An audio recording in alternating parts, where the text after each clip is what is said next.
Hi friends, ఈ రోజు నేను చూపించబోయే రెసిపీ రాగి సంగటి. మిగిలితే బాధపడకోకుండా ఇందులో కొంచెం జీలకర్ర, సన్నగా తరిగిన పచ్చిమిర్చి, సన్నగా తరిగిన కొత్తిమీర, సన్నగా తరిగిన ఉల్లిపాయలు అన్నీ కలుపుకొని పునుగుల్లాగా వేసుకుందామని రెడీ చేసుకుంటున్నాను ఫ్రెండ్స్. మీరు కూడా ఇలా చేసుకోండి, చాలా టేస్ట్ ఉంటుంది, చాలా బాగుంటుంది.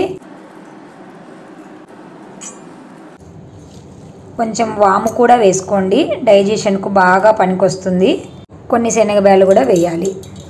అన్నీ బాగా కలిసేట్టు కలపాలి. తగినంత సాల్ట్ కూడా వేయాలి, చూసుకొని వేసుకోండి. రాగి ముద్ద చేసినప్పుడు, సంగటి చేసినప్పుడు వేస్తాం కదా, కాబట్టి చూసుకొని వేసుకోండి.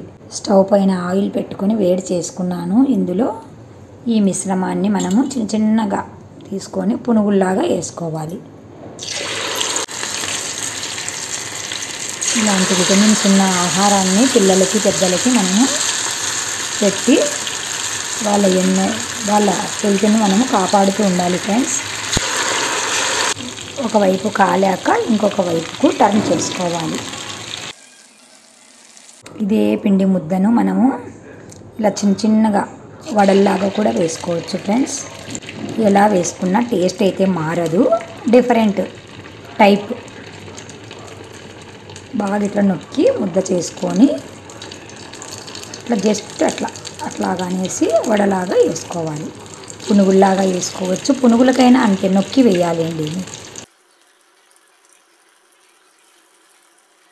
ఈ మధ్యకాలంలో చాలామందికి 30 ఏళ్ళు దాటినప్పటి నుంచి కూడా నీరసము, మోకాళ్ళ నొప్పులు, బ్యాక్ పెయిన్స్ అన్నీ ఉన్నాయి కదా. మనకు ఐరన్ ఉంటుంది రాగులలో, కాబట్టి ఇలాంటి చిన్న చిన్న ఐటమ్స్ చేసుకొని తింటే మనకు ఐరన్ పొందుతాము మనము.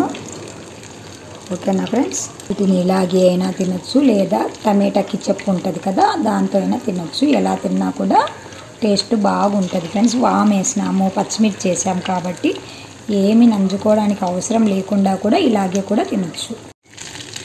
ఇట్లా మనం కాలాక తీసేసి సర్వ్ చేసుకోవడమే ఫ్రెండ్స్. రాగి పిండి కాబట్టి ఇలా కలర్ వచ్చాయి, చాలా టేస్టీగా ఉంటాయి ఫ్రెండ్స్, చాలా బాగుంటాయి. మీరు కూడా ట్రై చేసి మీకు ఎలా వచ్చాయి మాకు కామెంట్ రూపంలో తెలియజేస్తూ ఉండండి ఫ్రెండ్స్.